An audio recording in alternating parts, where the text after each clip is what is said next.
بسم الله الرحمن الرحيم إن الحمد لله نحمده تعالى ونستعينه ونستغفره ونعوذ بالله من شرور أنفسنا ومن سيئات أعمالنا من يهده الله فلا مضل له ومن يضلل فلا هادي له وأشهد أن لا إله إلا الله وحده لا شريك له وأشهد أن محمدا عبده ورسوله أما بعد. So after thanking Allah subhanahu wa ta'ala for facilitating this seminar for us, making easy this seminar for us, I thank the brothers here at Masjid, as-Sunnah, an-Nabawiyyah in Lahore, in Pakistan, for extending this kind and generous invitation to me. And ask Allah Ta'ala that He makes your efforts heavy upon your scales and He makes this conference and this seminar beneficial for everybody that is involved. As far as the actual topic is concerned, rectification of the Ummah lies in the Sunnah, Islah of the Ummah, Islah of the Ummah al-Islamiyyah, rectification of this Ummah. It is found in the Sunnah, it goes back to the Sunnah, it is based upon the Sunnah. Then no doubt, every single person who has eyes to see, who has ears to hear with, who has a heart to reflect with, every single person, he recognizes that the Ummah is in a state of decay, degradation. It's in a state of dhillah, humiliation, as the Messenger alayhi salatu wasalam, he said, Sallallahu alaykum dhillah. Allah will send upon you dhillah, Allah will send upon you humiliation. لا ينزعها حتى ترجعوا إلى دينكم. And Allah will not take the dhillah upon the Ummah away until you go back to your deen. And therefore, it is something that is clear in front of everybody's eyes that the Ummah is in a state of absolute decline. We are nothing but a joy for the enemies of Islam, the enemies of Tawheed. We are nothing but joy for them because of the state that we are in. And this, all of this state that we are in, it goes back to al-iftira' wa 'adam al-ijtima' ala as-Sunnah. The reason why we are like this is because of the differing and the disunity and the lack of unity. The lack of unity that is shari'i. The lack of unity that Allah Ta'ala has legislated for us.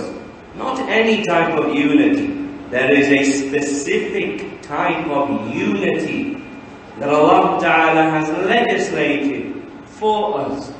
There is a unity that is khas, a unity that is specific, that Allah Ta'ala loves and is pleased with.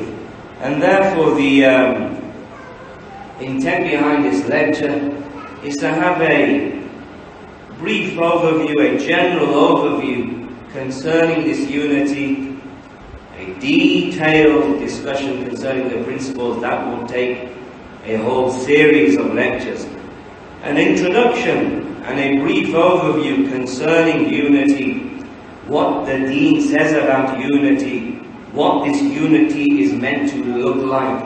Is it a superficial unity that many people talk about? That let's just come together physically while we are upon different beliefs and ideologies and methodologies? What is the unity that Islam calls to? What is the unity that Allah Ta'ala is pleased with? That is the intent behind this lecture. and to make retention, to make memorization of the content of this lecture easier, it's been divided into 4 parts.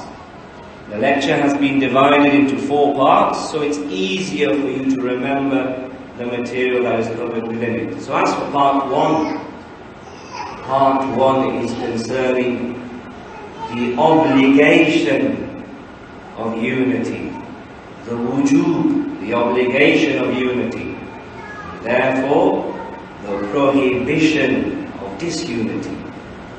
Part number 2 is a brief history concerning disunity.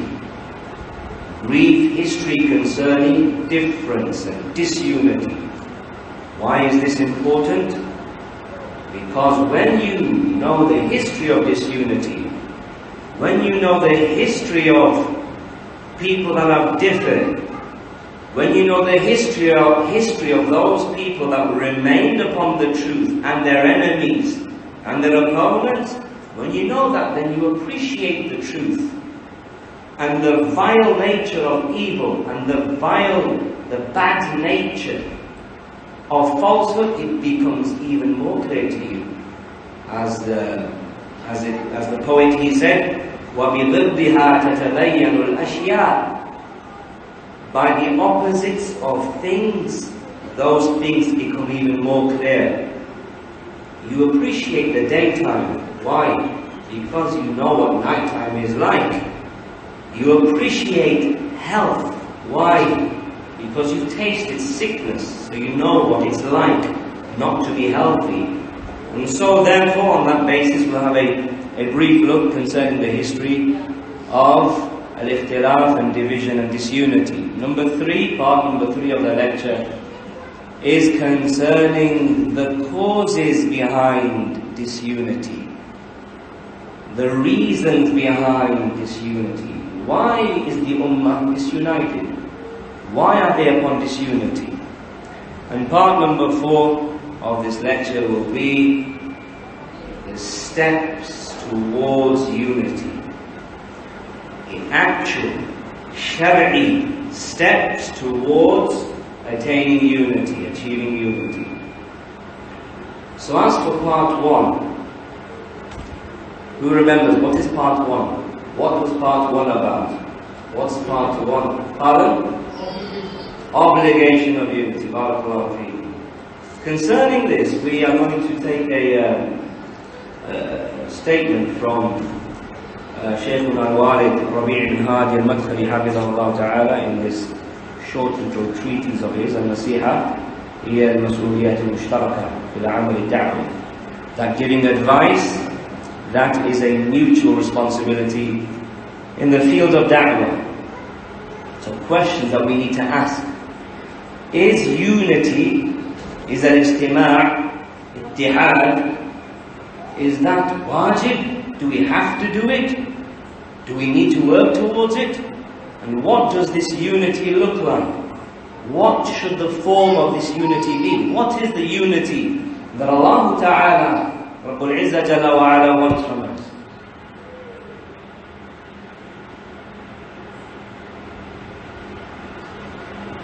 So concerning this, Shaykh Rabi' he said, إن الإسلام دين توحيد واجتماع دعا إلى ذلك كتاب الله وسنة رسول الله صلى الله عليه وسلم، وأدرك ذلك بعمق صحابته الكرام عليهم الرحمة والرضوان ومن تابعهم بإحسان من أئمة الإصلاح والهدى والنصح للأمة.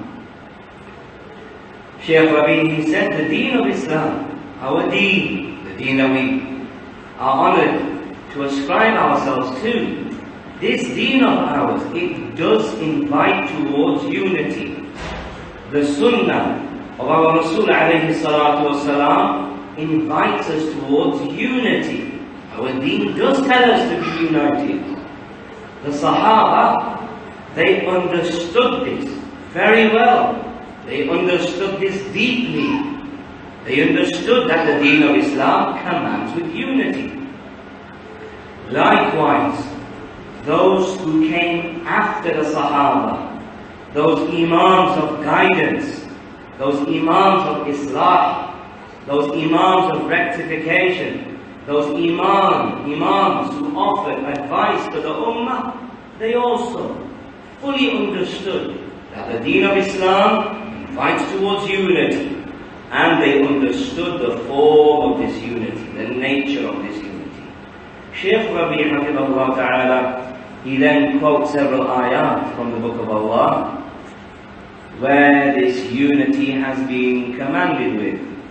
So he mentions, وَاعْتَصِمُوا بِحَبْلِ اللَّهِ جَمِيعًا وَلَا تَفَرَّقُوا وَاذْكُرُوا نِعْمَةَ اللَّهِ عَلَيْكُمْ إِذْ كُنْتُمْ أَعْدَاءً فَأَلَّفَ بَيْنَ قُلُوبِكُمْ فَأَصْبَحْتُمْ بِنِعْمَتِهِ إِخْوَانًا. The well-known ayah, hold on together to the habl of Allah, to the rope of Allah. Allah Ta'ala, He tells us in the Quran to be unified, doesn't He? He says, hold on, all of you together to the rope of Allah. And do not be disunited. And do not be splitting. And remember the ni'mah of Allah upon you, that you used to be enemies to each other. The Arab used to be enemies at one time to each other. In Medina, the Aus and the Khazraj were enemies, big time enemies, big enemies against each other. But Allah Ta'ala, He brought their hearts together, and thus they became like brothers. This ayah, it is quoted by pretty much everybody, isn't it? Most people, they quote this ayah and they say, this is the problem with us Muslims. We are not united, meaning we are not physically united. We are not physically united, as Ustadh and Father Malik was saying in his lecture, how they criticize you. Why are you speaking about this person? Why are you speaking about that person? This is causing disunity. The sad thing is that these people, they haven't understood this ayah. Allah Ta'ala, He said, وَاعْتَصِمُوا بِحَبْلِ اللَّهِ. Hold on to the habl of Allah, the rope of Allah. So wait there a second. What does Allah Ta'ala mean by the habl of Allah? What does He mean by the rope of Allah? Let's not just read this ayah and run with it. Let's contemplate. What does Allah Ta'ala mean? If we go back to the Sahaba, Tabi'een, Atba'u Tabi'een, Salaf Salih, if we go back to the Imams of Tafsir concerning this ayah, and they say the habl of Allah is what? The Quran. The habl of Allah is what? Ikhlas. The habl of Allah is what? The Sunnah of the Messenger of Allah alayhi salatu wasalam. Allah Ta'ala is not telling us, be united just physically. Physical unity is very important. Very, very important. We are not disregarding that. Ittihad, to be together physically. Very important. But something needs to happen before that. That is unity. The Muslims being united in following the Book of Allah, following the Sunnah of the Messenger of Allah. If we do that, then we're going to be on the same page. Then we can have true unity. Shaykh Rabi, he goes on to say, وَأَمَرَ اللَّهُ فِي آيَاتٍ كَثِيرًا بِطَاعَتِهِ وَطَاعَةِ رَسُولِهِ وَاتِّبَاعِ كِتَابِهِ وَاتِّخَاذِ رَسُولِ اللَّهِ وَاتِّخَاذِ رَسُولِ اللَّهِ صلى الله عليه وسلم أسوة. Many ayat that you will be aware of in the Quran, where Allah Ta'ala commands us with obeying Allah, obeying the Messenger alayhi salatu wassalam. Allah commands us in following His book. Allah commands us in taking Rasulullah sallallahu alayhi wasallam as a role model for us. This is the problem today. This is the problem with the Muslimin.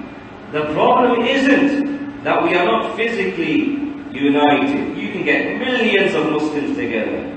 That isn't the problem. The problem is is that we don't listen to Allah Ta'ala. We don't listen to the Messenger alayhi salatu wasalam. Even though Allah Ta'ala, He has said in His book, Ya ayyuha alladhina amanu, istajibu lillahi wa li rasulihi, idha da'akum lima yuhyikum.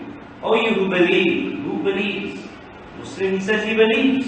He believes in Allah, he believes in the Messenger alayhi salatu wasalam. Allah, He says, answer Allah, answer the Messenger alayhi salatu wasalam. Respond to them when they call you to what gives you life. The thing that will give the Ummah life. The thing that will give the Ummah rectification. The thing that will give the Ummah honor. The thing that will rid the Ummah from being subjugated and subdued by the enemies is by going back to the Book of Allah, going back to the Sunnah of the Messenger of Allah, answering them when they invite us to what gives us life. Shaykh Rabi, he said, when we do this, when we really listen to Allah, when we really listen to the Messenger of Allah, what's going to happen? تختلف على ذلك القلوب والنفوس والمشاعر. Our souls, our hearts, our feelings will become one. The Muslimun, when they listen to Allah, truly listen to Allah. When they listen to the Messenger of Allah, truly listen to the Messenger of Allah, then our feelings, our hearts, our souls, our spirits, they'll become like one. That's where the true strength is, not in physical unity. Shaykh Rabi, he then says, وأمر باتباع سبيل المؤمنين وهو إجماعهم واجتماعهم على الحق وتوعد من يحيد عن ذلك. A person may say, okay, listen to Allah, listen to the Messenger of Allah alayhi salatu wasalam. That is what unity should look like. That is what Allah Ta'ala commands us with in His book. But Allah Ta'ala, He doesn't just stop there. He doesn't just suffice with that. In the book, Allah Ta'ala commands us with obeying Allah, listening to Allah, obeying the Messenger, listening to the Messenger. But then there's a third criteria as well. And what is that? Following the path of the believers. Which believers? Allah Ta'ala, He said, وَمَنْ يُشَاقِقِ الرَّسُولِ مِنْ بَعْدِ مَا تَبَيَّنَ لَهُ الْهُدَى وَيَتَّبِعْ غَيْرَ سَبِيلِ الْمُؤْمِنِينَ يُوَلِّهِ مَا تَوَلَّى وَنُصْلِهِ جَهَنَّمَ وَسَاءَتْ مَصِيرًا. Let's contemplate over this. Allah, He says, whoever contends against the Messenger, whoever goes against the Messenger of Allah, is that bad? To go against Prophet Muhammad sallallahu alayhi wa sallam? Very bad. But Allah Ta'ala does not stop there. Rather, He continues to say, whoever goes against the Messenger of Allah, after guidance is clear to him, and he follows a path other than the path of the believers, then we will lead him in that path that he has chosen, and we will burn him in hellfire. What an evil destination. Who were the believers when this ayah was revealed? This ayah was revealed, and it said, if you do not follow the path of the believers, then you are threatened with hellfire, with Jahannam. Serious. Who were the believers when this ayah was revealed? The Sahaba. And so Allah Ta'ala, in reality, the unity that He has told us to adopt, the surah of this unity, the form of this unity, is that the Muslims are to be united in following the Quran, following the Sunnah, and following the path of the Sahaba, and those who follow the Sahaba in goodness. And we'll expand upon that later on, inshallah ta'ala. But not just that. You see, the unity that Islam invites to, it is multifaceted. There are several avenues towards achieving this unity, every one of those avenues has to be taken. Every one of those means and mechanisms to achieve unity has to be taken to get that perfect unity. So we have the foundations, the Book of Allah, Sunnah of the Messenger alayhi salatu wasalam, the path of the Sahaba, those who followed them. Likewise, for this unity to be complete, then there is something else that we are to be implementing. Shaykh Rabi'i said, وأخبر تعالى بواقع المؤمنين الذي يجب أن يكون ويجب أن يحققوه عمليا إنه الأخوة. قال تعالى إنما المؤمنون إخوة. After we have achieved and after we have agreed upon the fact that Quran, Sunnah, Manhaj Sahaba, the path of the Sahaba, this is the foundation of unity, we also need to realize that for this unity to be maintained, just like you maintain a building, you clean it. When there is some damage to the building, you fix it, you repair it. When there is the real unity, the unity of Quran, Sunnah, upon the understanding of the Sahaba, you need to maintain this brotherly unity. Allah Ta'ala, He said, إِنَّمَا الْمُؤْمِنُونَ إِخْوَةً. The believers are brothers. We are like brothers. We are like a family. We care for each other. We have concern for each other. We are good towards each other. That is why we have dinners together. That is why we visit each other. That is why we exchange hadayah, gifts between each other, to maintain this unity, and so that this unity isn't damaged. وأمر الله ببر الوالدين وصلة الأرحام والإحسان إلى الجار وذوي القربى وغير ذلك من وجوه البر والإحسان التي توثق أواخر المودة والمحبة وتحقق هذا الاجتماع المشروع التماسك المطلوب على الوجه الذي يرضي الله وعلى الأساس الذي شرع الاجتماع بتحقيقه. This is the deen of Islam. The deen of Islam does invite towards unity. Allah is not pleased that we are disunited.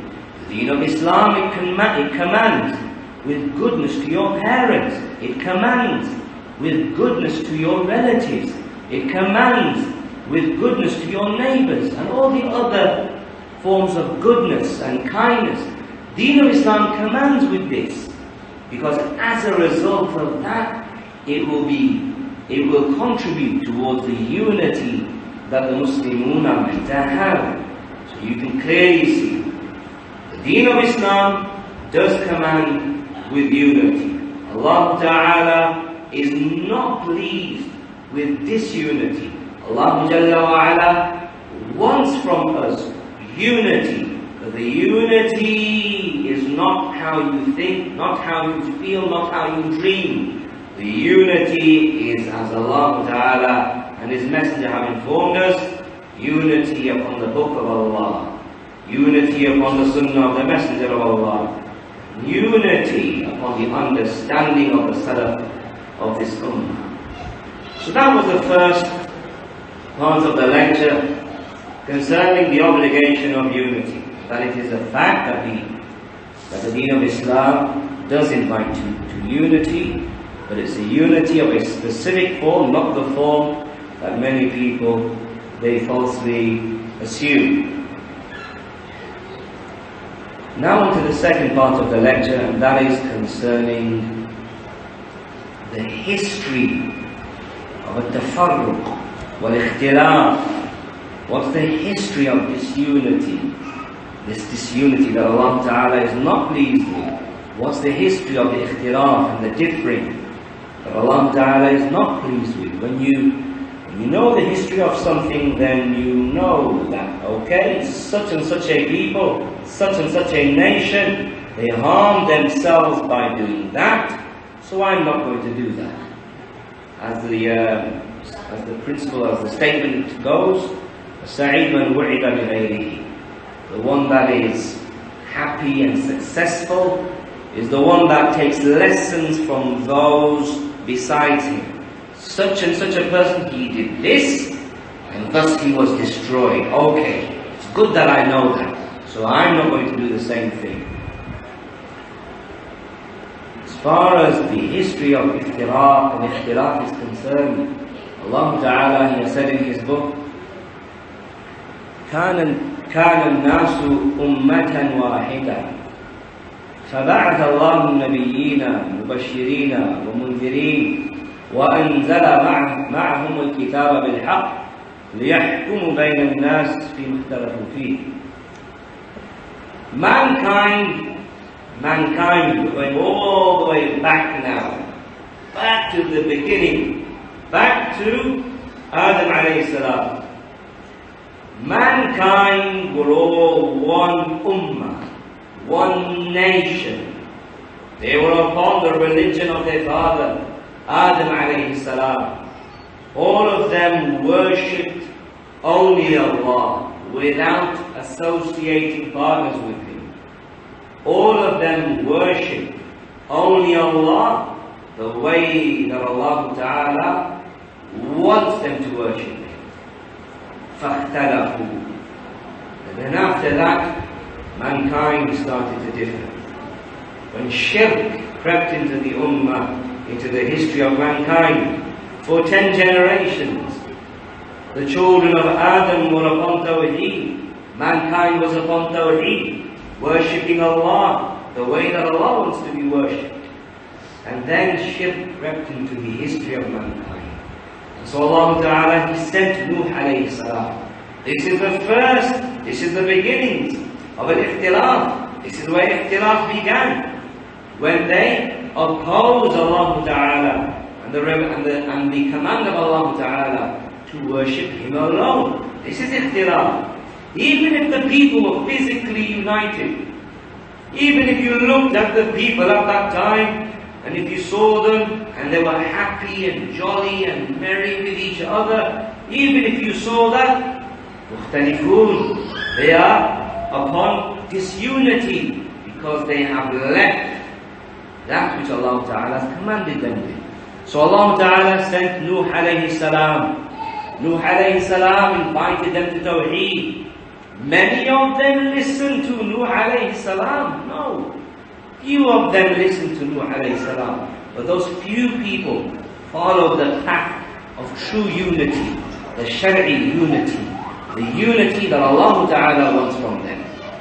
And this continued to be the fashion. This continued to be the thing. That prophets would be sent to Allah, to different nations, speaking their language, inviting them to Tawheed, inviting them to worship Allah. Some people would believe in these prophets. These prophets, some of them would have followers, some of them would have many followers, some of them would have little followers, and some no follower at all. After those prophets would go, after they would pass away, a new group of people would come, and they would change the religion of that prophet. They would cause disunity. Even if you looked at them, they might be physically united, but they caused the roots and the foundations of disunity to emerge. As the Messenger alayhi salatu wasalam, he said in the hadith recorded by Imam Muslim, مَا مِن نَبِيٍّ بَعْثَهُ اللَّهُ فِي أُمَّةٍ قَبْلِي إِلَّا كَانَ لَهُ مِنْ أُمَّتِهِ حَوَارِيُّونَ وَأَصْحَابٌ يَأْخُذُونَ بِسُنَّتِهِ وَيَقْتَدُونَ بِأَمْرِهِ ثُمَّ خَلَفَ بَعْدَهُمْ خُلُوفٌ يَقُولُونَ مَا لَا يَفْعَلُونَ وَيَفْعَلُونَ مَا لَا يُؤْمَرُونَ. Our Prophet alayhi salatu wasalam, he said, there was no prophet that was sent to the nations before me, except that prophet had hawariyun and ashab. The prophets before our Prophet Muhammad alayhi salatu wasalam, those prophets had disciples, they had companions, they had Sahaba, they had companions. And these companions would take from the Sunnah of that prophet. They would take from the Sunnah of Nuh alayhi salam. They would take from the Sunnah of Ibrahim alayhi salam. They would follow the command, execute the command of Musa alayhi salam, of Sulaiman, Dawud wa Sulaiman alayhi salam, of Isa alayhi salam. These prophets, before Prophet Muhammad, had companions, and these companions followed them. They listened to them. After these companions, other people came. يَقُولُونَ مَا لَا يَفْعَلُونَ. They would say what they would not do. They would not act upon the knowledge, like the Yahud. وَيَفْعَلُونَ مَا لَا يُؤْمَرُونَ. And these people would do what they were not commanded with. Meaning they would invent into the deen of Allah. They would change the deen of Allah. They would bring about the foundations of disunity in the Ummah of that Prophet. This continued and continued and continued to be the fashion. Every Prophet would have companions. After those companions, people would change the religion of that Prophet. Up until Allah Ta'ala, He sent the best of creation, the best of all messengers, Muhammad ibn Abdullah alayhi salatu wassalam. He was sent to a people that were disunited. He was sent to a people that were fighting amongst themselves. The Arwaa. And He alayhi salatu wassalam, by the permission of Allah, He brought their hearts together after they were disunited. How did the Prophet bring their hearts together? Did he bring their hearts together by compromising Tawheed? Never. Did he bring their hearts together by saying, okay, 1 year we will worship Allah upon Tawheed. The following year you can worship your idols. Did he come to a compromise with them? No. He brought their hearts together. He united them upon the wahy of Allah, upon the revelation of Allah, upon the Quran and the Sunnah, upon the Tawheed of Allah Jalla wa Az. This is how He united them. The Sahabas, they took that Sunnah of the Messenger alayhi salatu wasalam. They implemented the Sunnah of the Messenger alayhi salatu wasalam. They did not compromise the Sunnah of the Messenger alayhi salatu wasalam. And they spread, they made tabligh, they made da'wah of the Sunnah of the Messenger alayhi salatu wasalam. They were united. And the Ummah al-Islamiyyah as a whole was united. They were united and they were together upon one belief, upon one manhaj, one methodology, one religious understanding. The Ummah as a whole, in spite of the splinter groups that emerged, the Khawarij that emerged, or even before that, the Murtaddeen, those who refused to pay his zakat. Abu Bakr radiallahu ta'ala anhu fought against them. Splinter group, he dealt with them. There was the one who was causing mischief in the Khilafah of Umar ibn al-Khattab radiallahu ta'ala anhu concerning the ayat that are unclear, the meaning is unclear. He would go and he would cause tashwish and he would cause confusion amongst the people concerning this ayah. Umar radiallahu ta'ala anhu, he summoned him and he beat him. He beat him and he exiled him. Then in the Khilafah of Uthman radiallahu ta'ala anhu, that's when we have the emergence of the Khawarij. Yani not as an ideology, not as a jama'ah, but that is when the beginnings emerged. And then at the end of the Khilafah, and then in the Khilafah of Ali radiallahu ta'ala anhu, that is when the Khawarij they emerged. Splinter groups, however, the Ummah as a whole, the rulers, the scholars, the common folk were united. They were upon unity. All of them upon one belief, one methodology. Quran, Sunnah, Fahm Sahaba. Split to groups such as the Khawarij, the Rafida, Shia, the Qadariyah, the Murji'ah, they emerged, but the power and the authority on a mass scale, it was with the Sahaba and their followers. We were united up until the Khilafah, up until the Caliphate, the Khilafah of al-Ma'mun al-Abbasi, up until the Khilafah of the seventh Khalifa of the Abbasi dynasty, al-Ma'mun al-Abbasi. Shaykh Muhammad Aman al-Jami, rahimahullah ta'ala wa ra'ah, one of the greatest scholars of this time from Ethiopia, rahimahullah, he said, وَأَمَا الْمُسْلِمُونَ فَقَدْ كَانُوا مُجْتَمِعِينَ وَمُتَّفِقِينَ غَيْرَ مُتَفَرِّقِينَ فِي أُصُولِ دِينِهِمْ وَقَدْ مَضَى عَصْرُ الصَّحَابَةِ وَهُمْ عَلَى ذَلِكَ لا يعرفون لاختلاف العقيدة وأصول الدين معنى أبدا بل كانوا أمة واحدة. The Sahaba, all of them, they were united. They were united in their beliefs, and they didn't understand any differences. They didn't mean recognize any differences between themselves in the usul of the deen, in the foundations of the deen, in their aqidah, in their manhaj. All of them believe Allah Ta'ala is above the arsh. All of them, they believe that the people of bid'ah, they should be shunned and they should be warned against. All of them believe that the one that has power and authority over the Muslimin, he shouldn't be revolted against. All of them, they believed in this, and all of them were upon this. And this continued in the era of the Tabi'een, in the era of the Atba' Tabi'een. Imam al-Awza'i rahimahullah ta'ala, Imam al-Awza'i, he is from the Aqran of Imam al-Shafi'i. Imam al-Awza'i, he is from the contemporaries of Imam Malik. He's from the Atba' Tabi'een. So he said, كنا متابعين متوافرون نقول إن الله عز وجل فوق عرشه ونؤمن بما وردت به السنة من صفاته.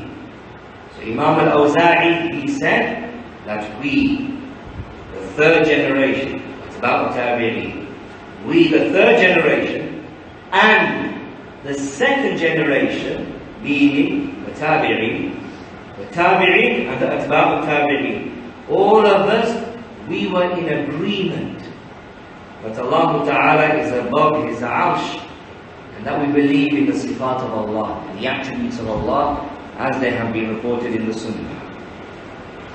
So the Ummah was united. This is what we want. We want what the Sahaba had. When we say unity, we want what the Sahaba had. We want what the Tabi'een had. We want what the Atba' Tabi'een had. We want what the Imams of guidance, like Imam Abu Hanifa, Imam al-Shafi'i, Imam Malik, Imam Ahmad, Imam Sufyan al-Thawri, Sufyan ibn Uyayna. We want that unity that they had. However, a time now came when the Khilafah of al-Ma'mun al-Abbasi came. Al-Ma'mun al-Abbasi, the seventh Khalifa of the Abbasi dynasty, the Abbasi empire, if you like. Imam al-Bayhaqi, he said,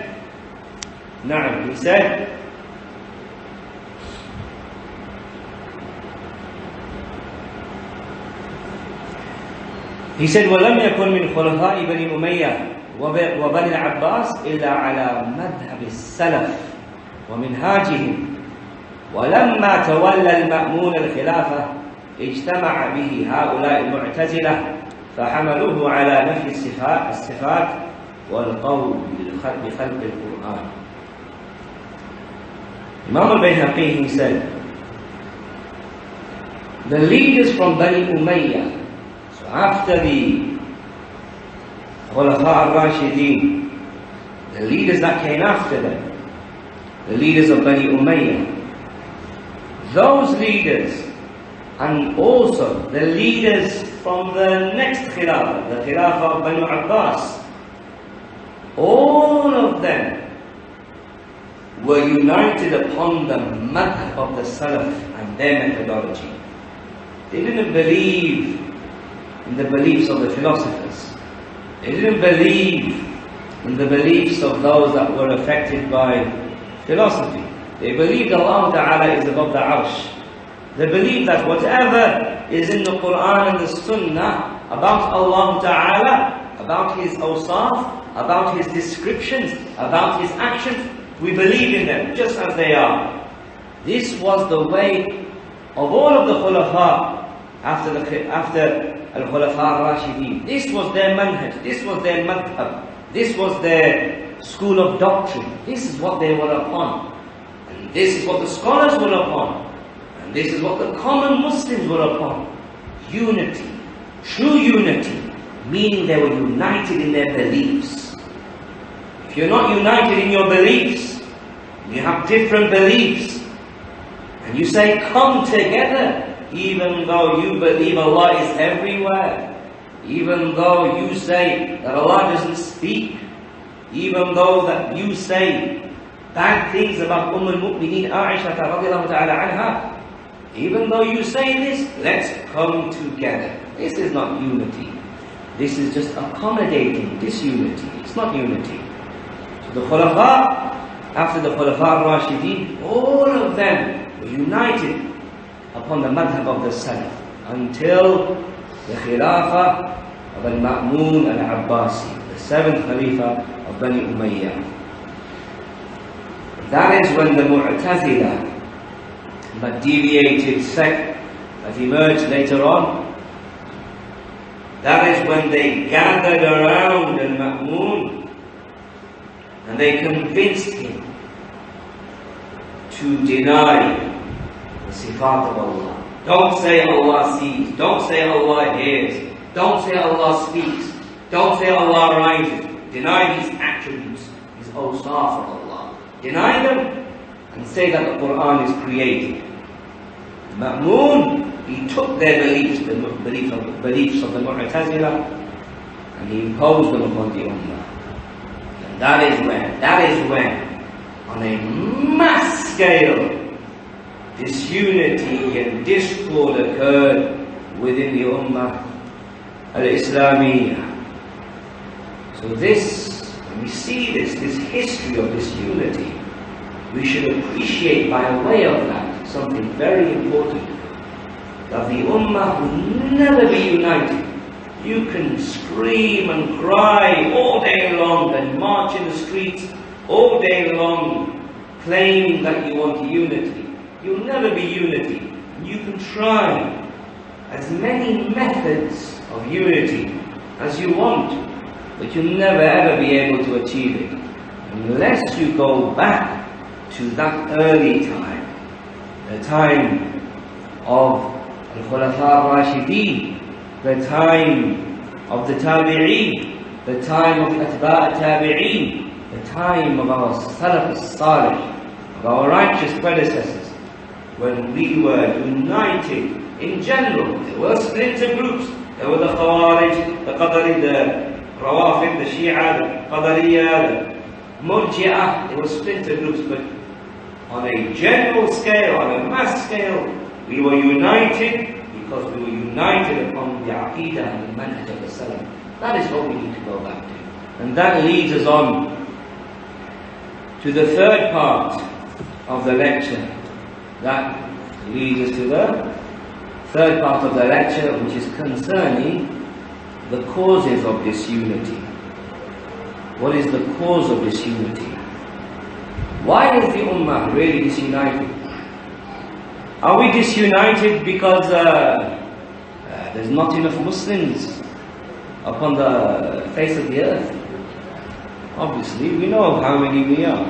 Those that ascribe themselves to Islam, we are millions, billions.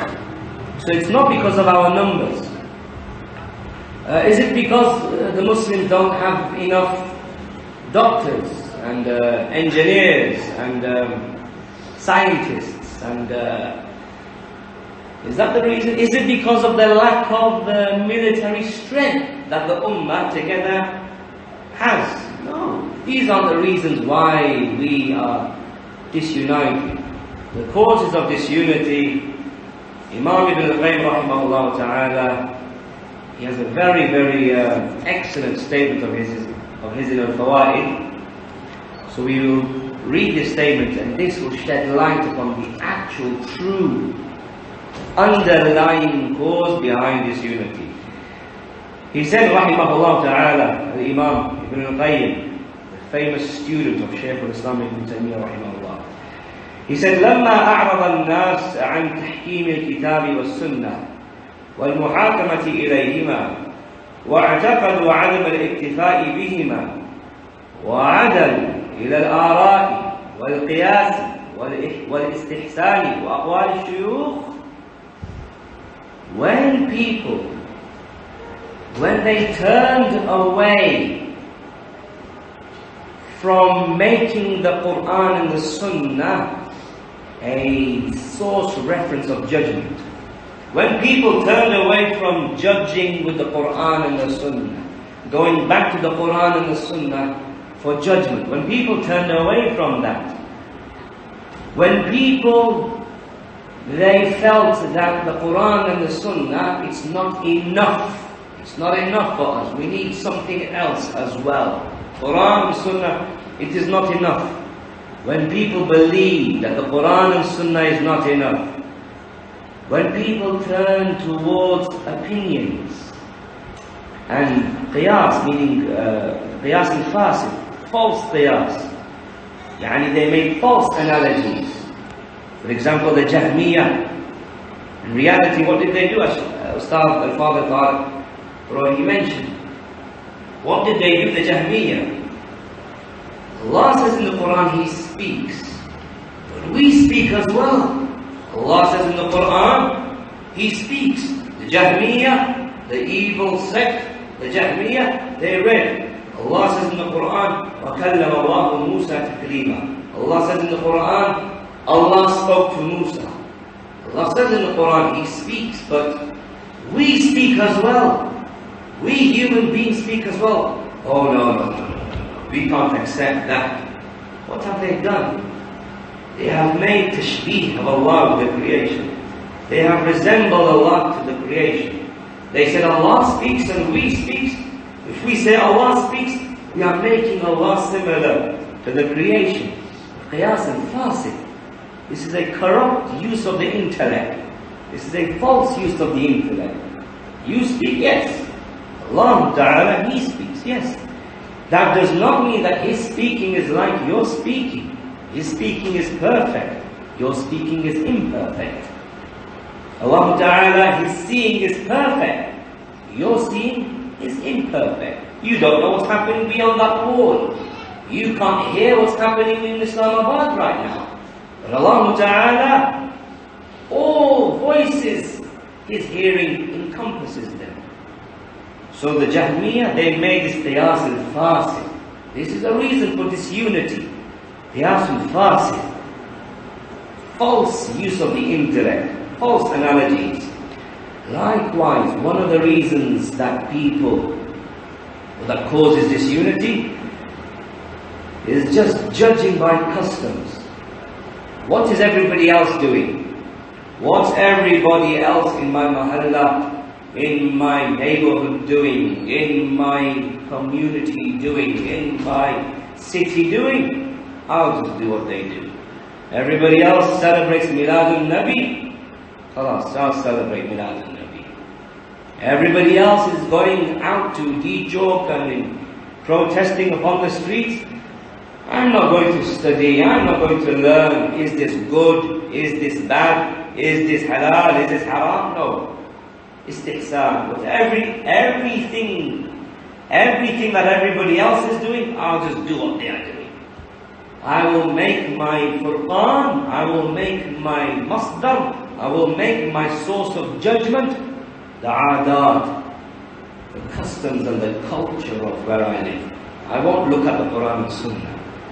When people did this, when people stopped judging by the Quran and Sunnah, when people started to use their intellect, when people started to use their own opinions, when people started to follow the customs and the culture, when people just started to follow whatever the Shaykh he says, then something happened. Ibn al-Qayyim he says, when people did this, something happened. عرض لهم من ذلك فساد في فطرهم وظلمة في قلوبهم وكدر في أفهامهم ومحق في عقولهم وعمتهم هذه الأمور.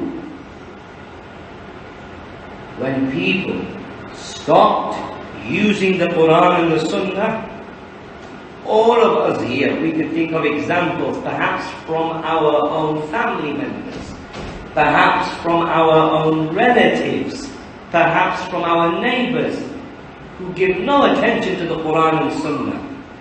When this happened in the early generations, and it's continued until today, when this happened, when people stopped going back to the Quran and Sunnah, when people followed just the customs of people, when people tried to use their aql and suffice with their aql, then what happened? Their fitrah became corrupted. The fitrah, your innate disposition, your fitrah became corrupted. And darkness came into people's hearts. When people left Quran and Sunnah, their fitrah became corrupted. Darkness went into their hearts. Disclarity, yani kadar. You know, if you get this water, and if I get some mud, some mitti, and I put it inside of the water, there's kadar in that water. It's not clear, it's murky. When people left the Quran and Sunnah, something happened to their understanding. It became murky, it became dirty, it became unclear, and their intellects became damaged. When people leave Quran and Sunnah, this is what happens, and this is what happened. Fitrah corrupted, heart dark, understanding unclear, intellect, aql damaged. This is what happened to him. This is what happened to the Ummah. And this became universal. This became, it spread throughout the Ummah. This is why we became disunited.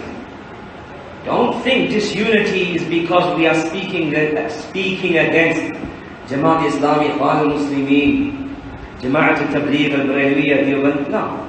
This is not disunity. Speaking against them is not disunity. You have to speak against them. Otherwise, the decline is going to continue. The unity can only be achieved when all of these sects and all of these incorrect understandings, when they will dwindle away.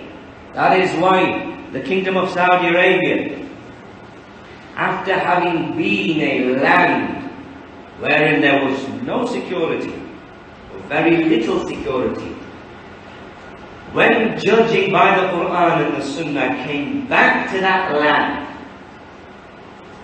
when Tawheed came back to that land, when the graves that people worshipped were demolished, and when the Sunnah of the Messenger alayhi salatu wasalam was established, that is when the wealth came, the security came.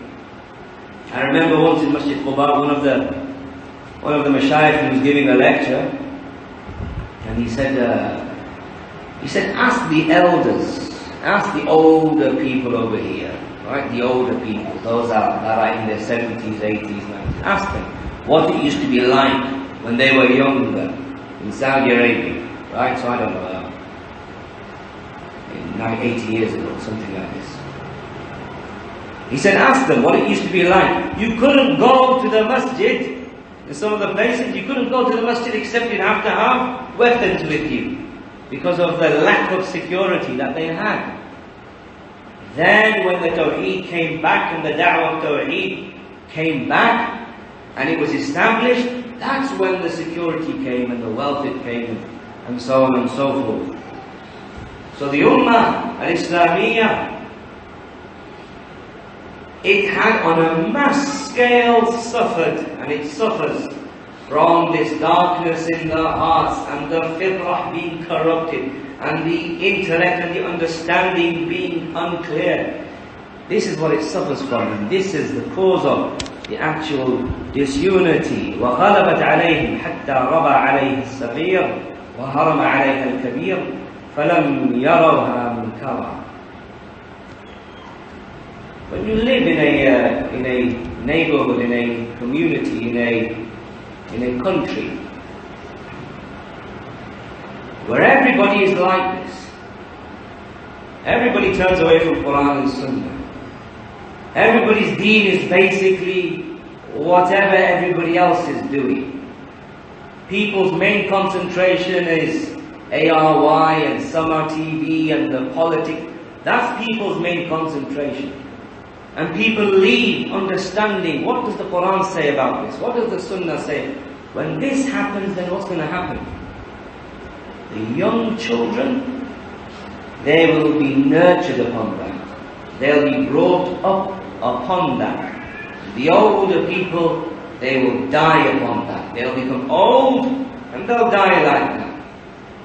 فَلَمْ يَرَوْهَا مُنْكَرًا. And so the people will not see this as being evil. When you say to people, Milad al-Nabi, it's evil, do people say, you know what, you are right, yes, because Rasulullah alayhi salatu wasalam, he did not do Milad al-Nabi. Abu Bakr radiallahu ta'ala anhu, Umar, Uthman, Ali radiallahu ta'ala anhum, they loved Rasulullah alayhi salatu wasalam. They didn't do Milad al-Nabi. In fact, it was the Batiniyah, it was the Rafidah later on, centuries later. They did Milad al-Nabi and many other Milads. Do Muslims in Pakistan say this on a mass scale? When you say to them, don't do Milad al-Nabi, when he comes knocking on your door and he says, this is the food that we have cooked for Milad, and then you say to him, you know, I can't take your food. I can't take your food because this is not according to Quran and Sunnah. Do people say, you know what, Bhaisab, fantastic, what you said is correct? People don't say this in Pakistan, do they? People become shocked. Why? لَمْ يَرَوْهَا مُنْكَرًا. They don't see Milad as being evil. They don't see going out, knocking on people's doors, come and to Raiwan with us, so that you can give bay'ah to one of the 4 Sufi tariqas. They don't see this as being bad. When people say, come out onto Srinagar Highway, come let's go to D-Chowk, let's go for protests, do people say, no, this is bad? Nobody says that. Very few people say that. Why? لَمْ يَرَوْهَا مُنْكَرًا. They don't believe it to be bad. They don't see it to be bad. Why do the people on a mass scale in Pakistan don't see this to be bad? Because they've been nurtured upon this.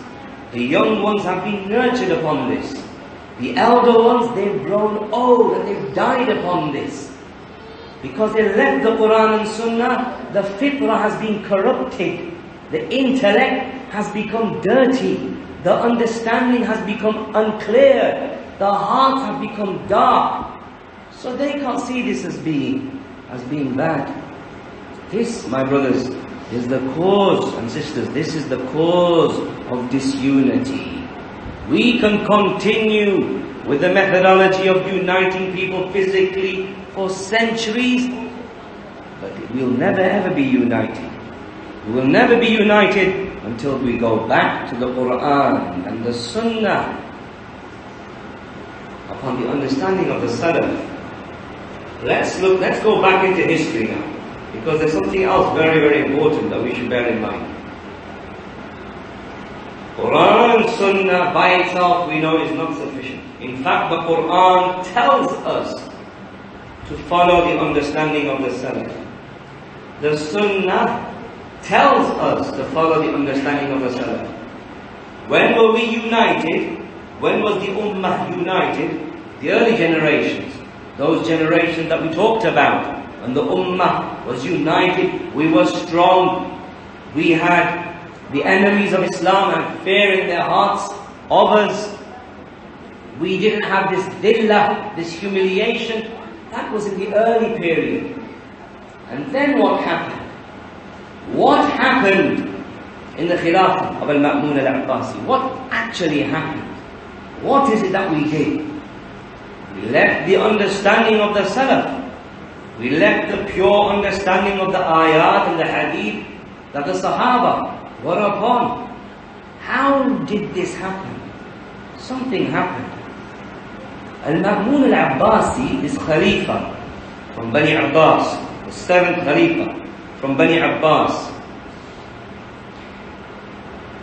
He was very interested in something. He was in fact infatuated with something.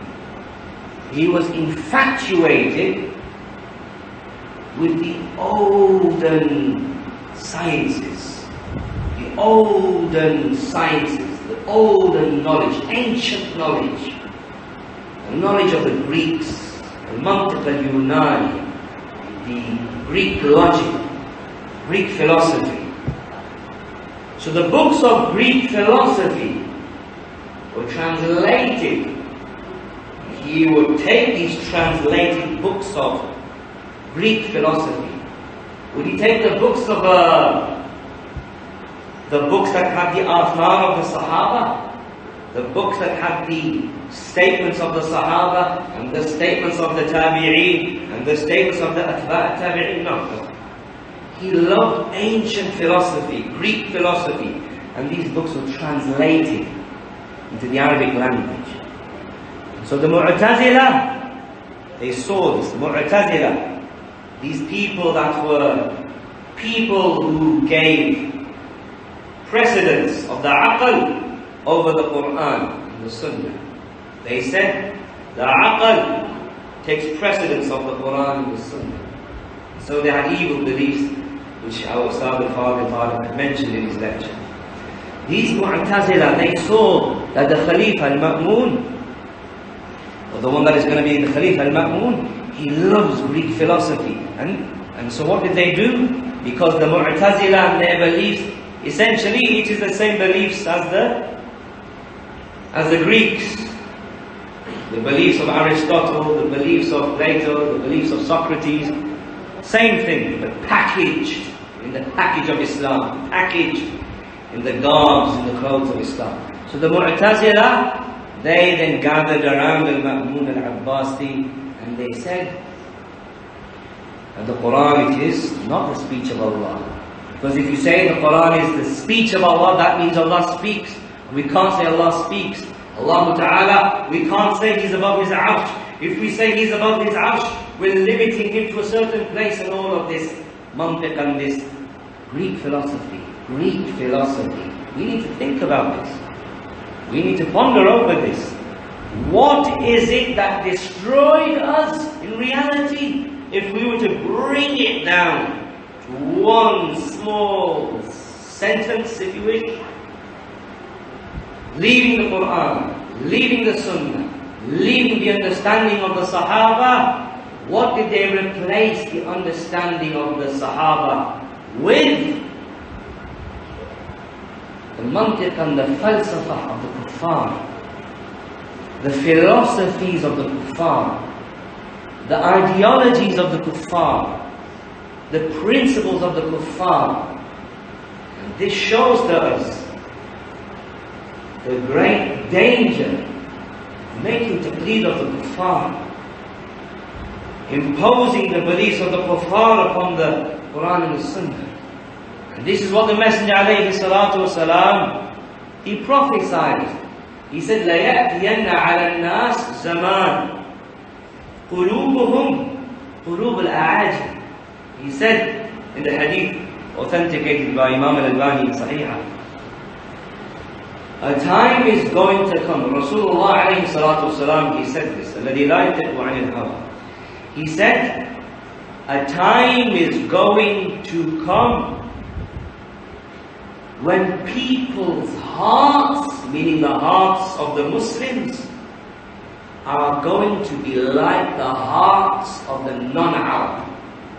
Again, Rasulullah sallallahu alayhi wa sallam said, a time is going to come when the hearts of the Ummah al-Islamiyyah, their hearts are going to be like the hearts of the non-Arab.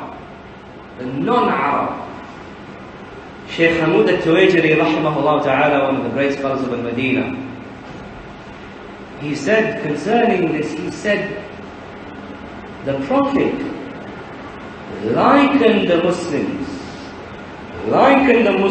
to the non-Arab.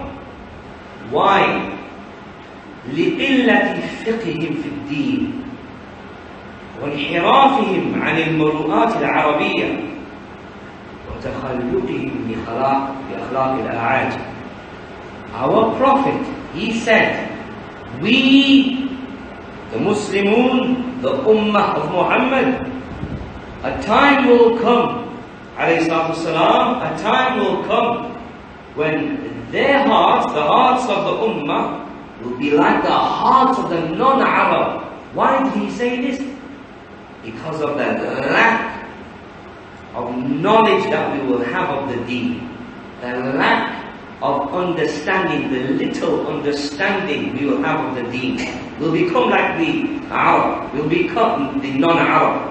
Because of the little understanding we have, we'll follow them. If you don't have Quran and Sunnah, you're going to believe in something.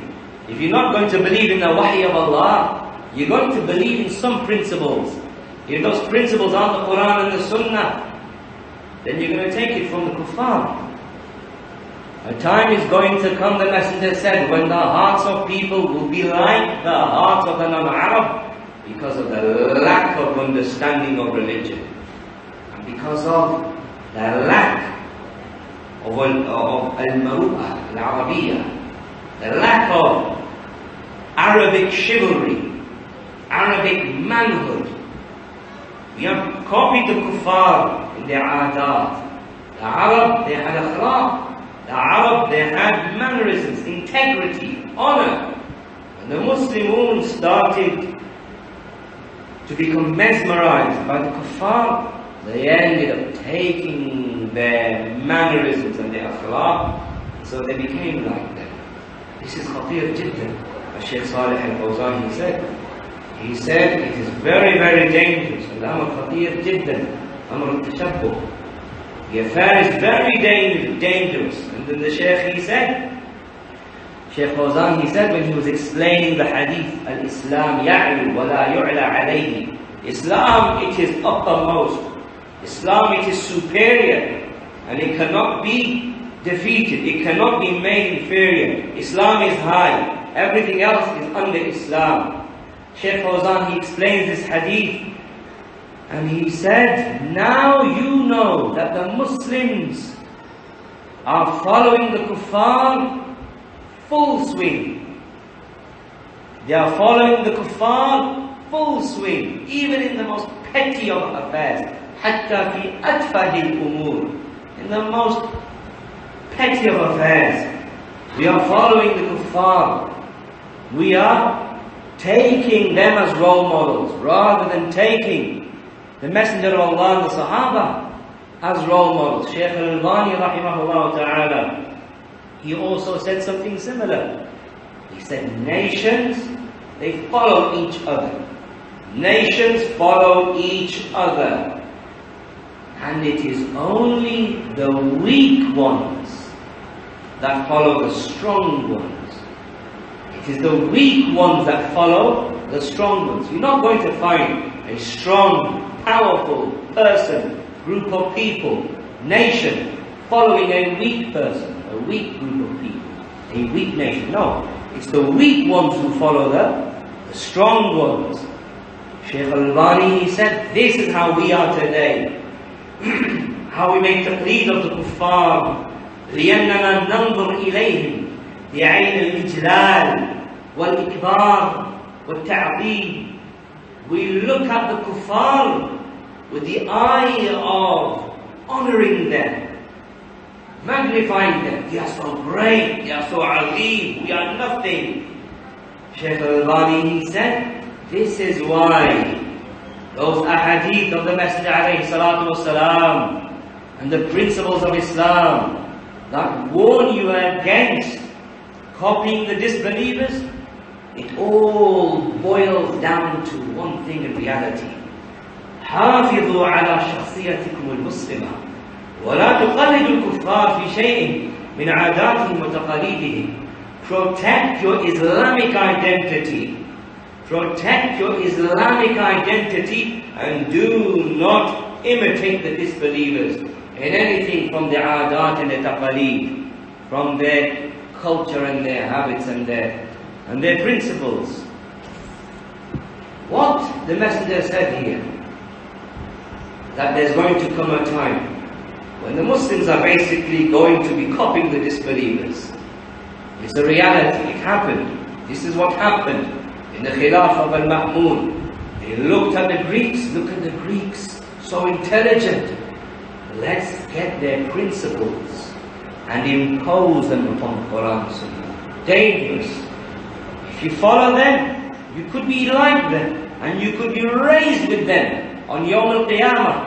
As Allah Ta'ala, He has said in His book, وَإِنَّمَا هِيَ زَجْرَةٌ وَاحِدَةٌ فَإِذَا هُمْ يَنْظُرُونَ.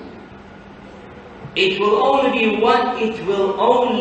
one zajra, one scream, one blast, one cry on Yawm al-Qiyamah.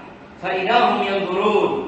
And then everybody, they are looking on Yawm al-Qiyamah. Everybody will come out of their graves. And everybody is looking, what's happening? وَقَالُوا يَا وَيْلَنَا هَذَا يَوْمُ الدِّينِ. People are going to say, woe be unto us. This is Yawm al-Din. This is the day of Deen. This is the day of judgment. هَذَا يَوْمَ الَّذِي كُنْتُمْ فِيهِ تُكَذِّبُونَ. This is the day that you used to make denial of. احشروا الذين ظلموا وأزواجهم وما كانوا يعبدون. Gather together those people who did wrong. وأزواجهم وما كانوا يعبدون. Gather together on Yawm al-Qiyamah, it will be said, gather together those people who did wrong. Not just them. Gather together those that did wrong. وَأَزْوَاجَهُمْ. And their azwaj. And their partners. And whatever they used to worship besides Allah. Who are the partners of the people of wrong? The Mufassirun of the Quran, the Mufassirun of this ayah, they said, وَأَشْبَاهَهُمْ وَنَظَائِرَهُمْ وَمَنْ كَانَ يَعْمَلُ بِعَمَلِهِمْ. Gather together on Yawm al-Qiyamah, it will be said, gather together the wrong people, the people of dhulm, gather them together, not just them, also the people that were their azwaj, the people that were like them, the people that copied them, the people that did what they did. This is the danger of following the kuffar in their principles, in their adat, making taqleed of the kuffar. That on Yawm al-Qiyamah, it could be the case, may Allah protect me and you and our families, it could be the case that the one who makes taqleed of the kuffar is gathered with them on the day of standing. So the matter is severe, and the matter is dangerous. And this matter, what the Muslimun did in the early times of getting Greek philosophy, making taqleed of the kuffar, the Greeks, getting Greek philosophy and imposing it on the Quran and Sunnah, that is exactly what we have done in this era. One of the greatest fitnas of this era, of these centuries, more, is what? The fitna of al-Ikhwan al-Muslimin. That's the greatest fitna. One of the greatest fitnas of this era, if not the greatest fitna, is the fitna of al-Ikhwan al-Muslimin. You have deviated beliefs. You have the Rafida Shia, you have the Sufiya, you have the Khawarij, they are evil. But then, for you to bring about an umbrella organization that can accommodate them. This is accommodating all of those evils now. Where did this come from? Where did this ideology نجتمع فيما اتفقنا عليه ونعذر بعضنا فيما اختلفنا فيه? This principle of Hassan al-Banna, this principle of al-Ikhwan al-Muslimin, where did this come from? All of us, let's come together in what we agree, and let's leave each other in what we disagree. Where did this come from? This principle that is believed and practiced by Al-Ikhwan al-Muslimin, that is believed and practiced by Jamaat-e-Islami, that is believed and practiced in implementation by Markaz Jamaat al-Hadith. Where did this come from? Where did it come from? Did it come from Quran and Sunnah and Sahaba? We know it's not, as Ustadh Tariq al-Fadil said today, that the Salaf, we can clearly see, we look at their narrations, they were free from Ahlul Bid'ah. They had nothing to do with Ahlul Bid'ah. Abdullah ibn Umar said, أَنَا بَرِيءٌ مِّنْهُمْ وَهُمْ بُرَاءٌ مِّنِّي. I'm free of them, they're free of me. This was the manhaj of the Salaf, the manhaj that brought unity. So where did Hassan al-Banna get this ideology from? Where did he get this ideology that all of the Muslims need to be united upon a common denominator, which is the Shahada?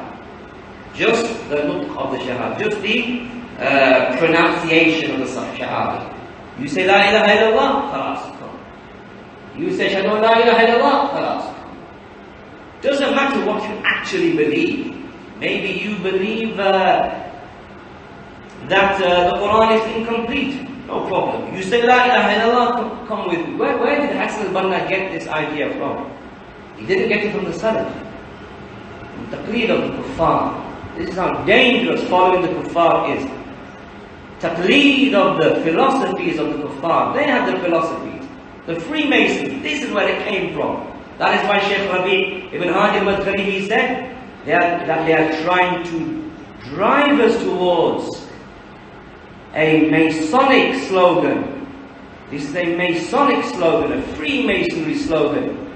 Let's come together in what we agree upon and leave each other in what we disagree. This is from Freemasonry. That's why Hassan al-Banna, his influences, 3 of his influences, 2 of them were confirmed Freemasons. Jamaluddin al-Afghani, Freemason. Muhammad Abduh, Freemason. Rashid al-Rida. They said, at the very least, he was influenced by Freemasonry. But the first 2 definite Freemasons, they would go to the Freemason lodges within Egypt. This is where it comes from. Sayyid Qutb, where did he get his beliefs from? Where did he get his belief of khuruj against the Hukam? Where did he get it from?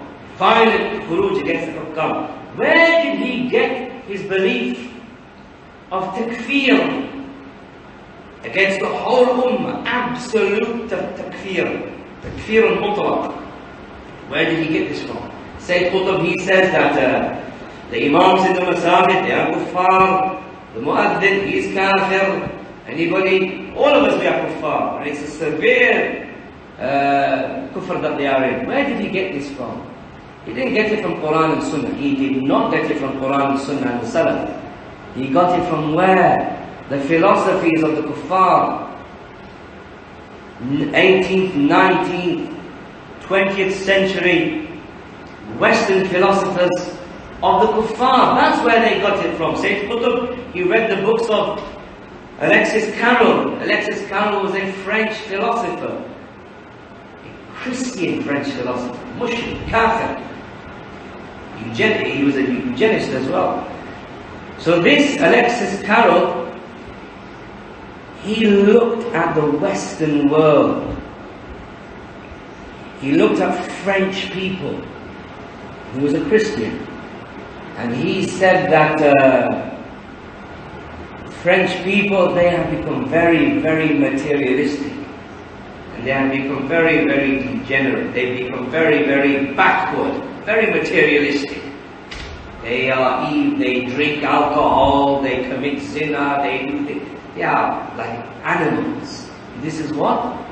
This kafir, mushrik, Christian, French philosopher Alexis Carrel said. He said, and he used the term, he said that the Western people, they have gone into barbarism. They've gone into barbarism. Now Sayyid Qutb, everybody knows, he was very, very well versed in literature. He loved books, he loved reading. Just like al-Ma'mun al-Abbasi, he loved books, he loved reading. Sayyid Qutb loved reading, he loved literature. But the problem is the literature wasn't Quran and Sunnah and the manhaj of the Salaf, the books of the Salaf, the books of Hadith. No. He loved philosophy and he read the books of Alexis Carrel. And he saw that Alexis Carrel is saying about the Western world that they are in barbarism. Sayyid Qutb, what does he do? He takes this word, barbarism, and he tries to Islamify it. He tries to make it Islamic. He uses another term. What's the term that he uses? Jahiliyyah. He says, just like Alexis Carrel says about the Western people, they are drinking alcohol, they are materialistic, chasing the dunya, they are like animals, they are in barbarism. Sayyid Qutb said the same with the Muslims. He didn't say barbarism. Sayyid Qutb used another word, Jahiliyyah. And he said it's a severe Jahiliyyah. And everybody's kuffar. We need to go back to the early times because we are all kuffar. And that's what then made it allowable in his mind to make khuruj against the hukam for which he was executed. So you can clearly see, my brothers and sisters, may Allah Ta'ala bless you all, the danger of making taqleed of the kuffar, the danger of blindly following the disbelievers and imposing their principles upon the Quran and Sunnah. It's so dangerous in the time that we live in because of this social media, because of this YouTube and this Facebook. A person, nobody won't even know what type of beliefs he's learning and what type of beliefs our children are learning because of this YouTube. So you'll find a child who's not being supervised, or a young man or an older man even, who's not cautious and who's ignorant about the manhaj of the Salaf, you'll find him being influenced by the shi'ar and the slogans of the kuffar, and then they impose it upon the Quran and the Sunnah. You'll find them saying, for example, hurriya, freedom and liberty. They take this from the kuffar. They take these slogans from the kuffar. Hurriya, freedom, liberty. And then they will say, yes, Islam, it teaches hurriya. Islam, it teaches liberty. Islam, it teaches freedom, freedom of thought, freedom of expression. The kuffar, when they say hurriya, what do they mean? Hurriya mutlaqa, absolute freedom, absolute liberty. Does Islam teach this? To please the kuffar, you say, our religion, Islam, teaches hurriya, freedom and liberty. Does it really? Does Islam teach freedom and liberty? Are you really allowed to say what you want? Can you say about Allah whatever you want? Or are you restricted? Are you limited? Are you confined to say about Allah what you want? You're restricted. You don't have freedom and liberty to say about Allah what you want. Can you say about Rasulullah alayhi salatu wasalam whatever you want? No, you can't. Can you believe what you want? No, you can't. Can you do whatever you want? No, you are restricted. There are limitations. وَتِلْكَ حُدُودُ اللَّهِ. These are the hudud of Allah. فَلَا تَعْتَدُوهَا. Allah tells it in the Quran so many times. These are the limits of Allah, the boundaries of Allah. Don't go beyond the boundaries. You're limited. This hurriya, this slogan, Muslims are taking it because of al-hazima an-nafsiyya, because of this lack of dignity and this lack of self-respect. The Muslims are taking this because of this, what do you call it in English? Come to Pakistan, what do you call it in English? Hazima al-nafsiyya is, no, there's another term for it in English. In Urdu, I know what they call it in Urdu, asas-e kamtari. Inferiority complex. Inferiority complex. That's very limited Urdu, otherwise. So, this principle that the Muslims have taken of hurriya, of freedom, of liberty, is because of this inferiority complex that they have with the disbelievers. They look at the disbelievers, look how big they are, look how great they are. So Islam, they say, it teaches liberty. That's why you have these feminist movements in Pakistan now. This mera jism, mera marzi. Is it really my body, my marzi, my choice, my option? Really? Is it your jism and your marzi? Really? Is it really? Okay, no problem. You say it's your jism, your marzi, huh? No problem. The air that you breathe, is that yours? It's not yours, is it? Stop breathing the air then. Stop breathing the air. That's not yours, is it? You say this is your body. This is your body. You can do whatever you like with the body. There are no limits to the body, because that's what the ideology is underpinned by. My body, I'll do what I want. No. That body of yours, you don't own it. It's owned by Allah. Did you create the body? Did you create the body? No, you didn't. Do you maintain the body and control the body? Do you supply the body with your own oxygen? Or do you need someone to give you the oxygen? Do you maintain the body with the crops that you eat and the food that you eat and the water that you drink? With your own food that you made, you own? Did you send down the rain to make the crops come out of the ground for you to eat it? No, you didn't. That's not yours, is it? The land isn't yours. The rain isn't yours. The oxygen isn't yours. That's Allah Ta'ala's. You say, Mera jism, mera marzi. My body, my marzi. Okay, your body. Khalas, stop breathing the oxygen that Allah gives to you. Because Allah tells you to do something else with your body. If you think it's your jism, no problem. Don't use the oxygen that Allah provides you with. Don't eat the food that Allah provides you with. Don't drink from the water that Allah Ta'ala sends down for you. That's not yours, is it? That's not your milkiyah. That's not your ownership. Your body, you say, is your ownership. No. Mera jism, mera marzi, that's incorrect. My body, my marzi, my choice. No. Allah ki makhluq, Allah ki marzi. You are Allah's makhluq. You are Allah's creation. It's Allah's choice. It's Allah's will. You don't do with your body whatever you do, whatever you want to do. It's not an open playing field for you. Allah gave you that body as an amana, as a trust, and He's given you as a rahmah for you, as a mercy for you. He's given you guidelines that you need to follow for this body to be maintained and for the body to be useful for you in the eyes of Allah. Because ultimate use of your body is in attaining the Jannah that Allah Ta'ala has promised. So it's not meri jism, meri marzi. It is Allah's makhluq, Allah's marzi, Allah's creation. And you do what Allah Ta'ala asks you to do. So can you see the danger of making taqleed of the kuffar? We will destroy ourselves even further. We're upon that path of absolute destruction.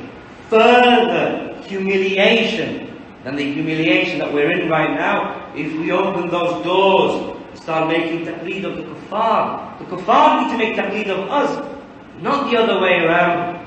Kuffar, they come with these ideologies. Hurriya, al-musawa, equality. Maybe some of us, at one time in our life, we would say to people, the religion of Islam is a religion of equality. It sounds so nice, it sounds so pretty. That religion of Islam is a religion of equality. Why? Because of this inferiority complex of yours.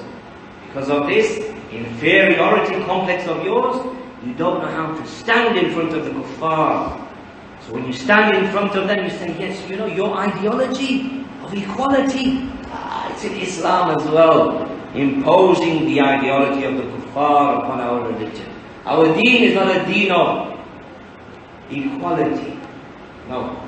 Our deen is a deen of adl, of justice, giving everybody their fair right, putting everybody in the right place. How is the deen of Islam a deen of equality? Allah Ta'ala, He says, هَلْ يَسْتَوِي الَّذِينَ يَعْلَمُونَ وَالَّذِينَ لَا يَعْلَمُونَ? Those that don't know, those that know, are they the same as those who do not know?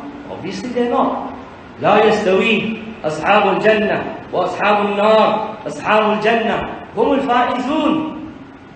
The people of Jannah and the people of Jahannam, they are not the same. The people of Jannah, هم الفائزون, they are the successful ones. Clearly our deen is not a deen of equality. Everybody isn't the same. Men have their roles, women have their roles.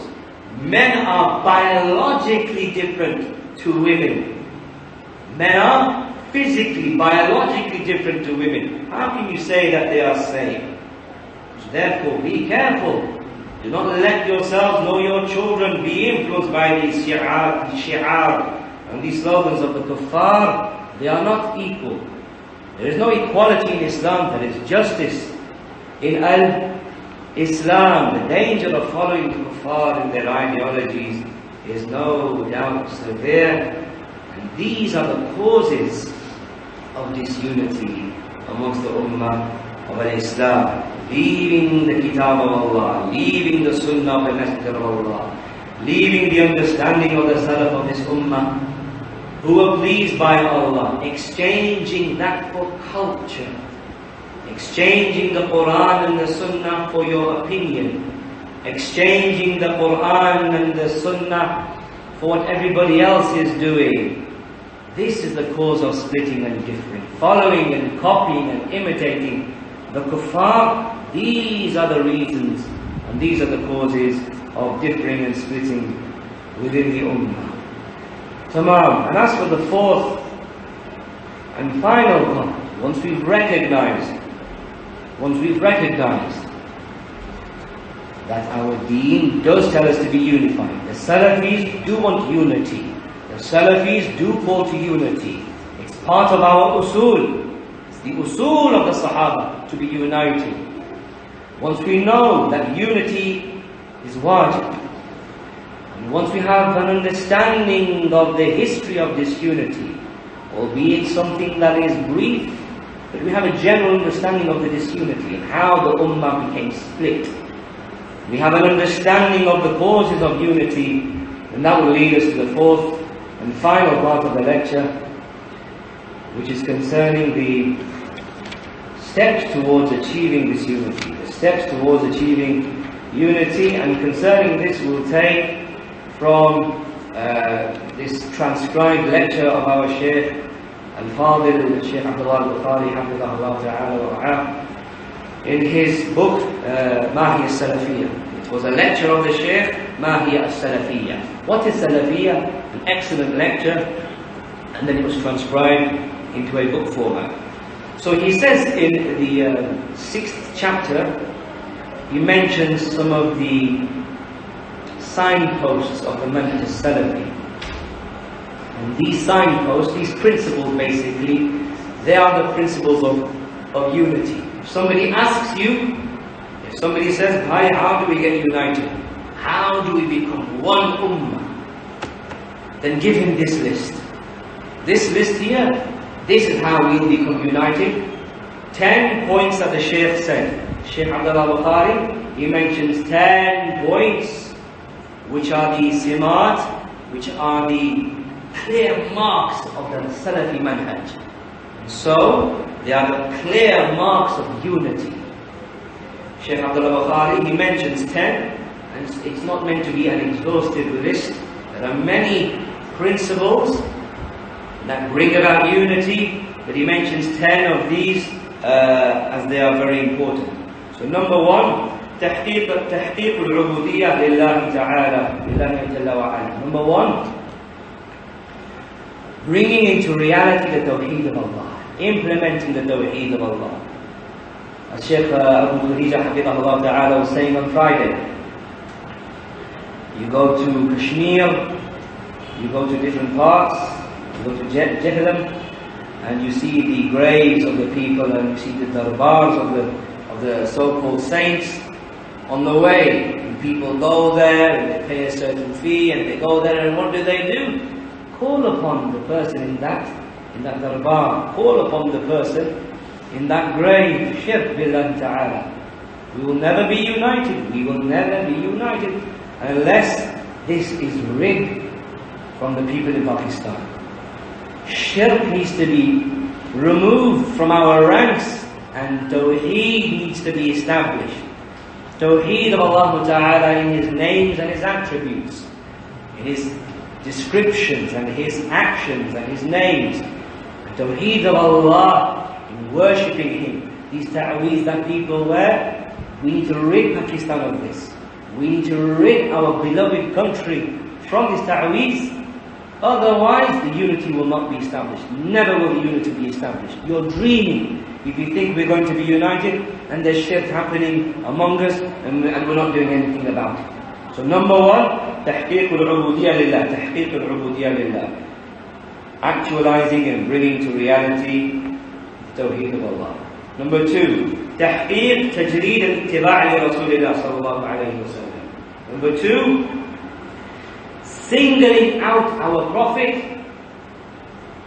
as the man that is meant to be followed, alayhi salatu wasalam. You don't blindly follow anybody.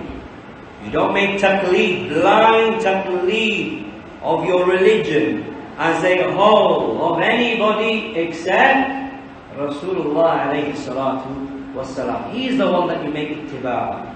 He is the one that you follow. He is your Imam alayhi salatu wasalam.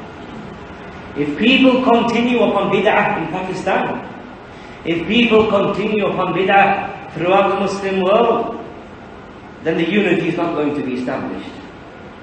Unity will only happen when the people are taking the Prophet ﷺ as the only Imam that they follow absolutely. As Ustadh Tariq, he mentioned the statement of Imam Malik rahimahullah ta'ala, that anybody's statement can be accepted or rejected except Rasul alayhi salatu wasalam. So he is our Imam.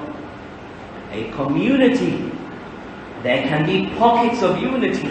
There can be pockets of unity when it is the case that a community at least, a neighborhood at least, is united upon the Sunnah of the Messenger alayhi salatu wasalam. A certain country, maybe not all the Muslim countries, certain countries can have unity if it's the case that they are following the Sunnah of the Messenger alayhi salatu wasalam. So unity on a micro scale and a macro scale can occur by following the Sunnah.